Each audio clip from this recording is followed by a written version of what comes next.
প্ৰসংগ মন্ত্ৰীসভাৰ সম্প্ৰসাৰণ। কিন্তু কেতিয়া হ'ব নতুন বৰ্ধিত মন্ত্ৰীসভা? 21 মেৰ বিধানসভাৰ অধিৱেশনৰ পিছতো নহ'ল সম্প্ৰসাৰণ। জেঠুৱা কথাই লগালে অথন্তৰ।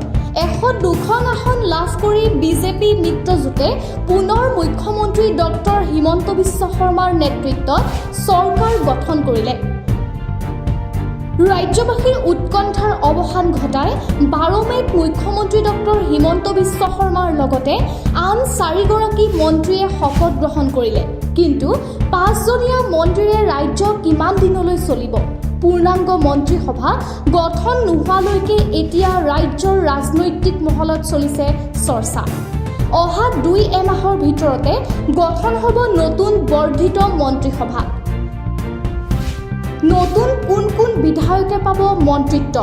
ভূপেন বৰা, প্ৰদ্যুৎ বৰদলৈ কি হ'ব? জয়ন্ত মল্ল বৰুৱা, পীযুষ হাজৰিকাই পূৰ্বৰ দৰে পাবনে মন্ত্ৰিত্ব?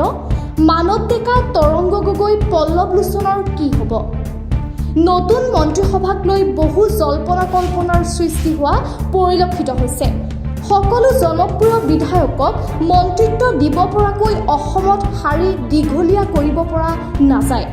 আসনৰ সংখ্যাৰ পৰা অসমত 17 আৰু 2জন ৰাজ্যিক মন্ত্ৰী প্ৰদানেৰে এই তালিকাখন 19জনীয়া কৰিব পাৰি।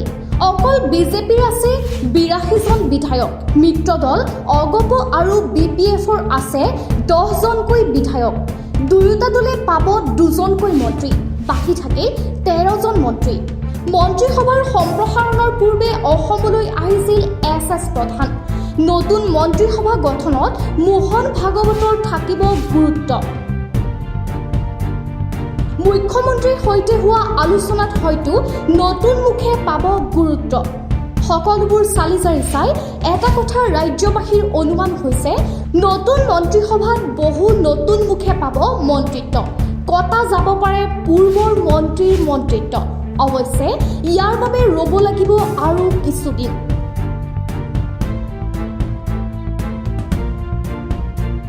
News desk report, news 7 Assam.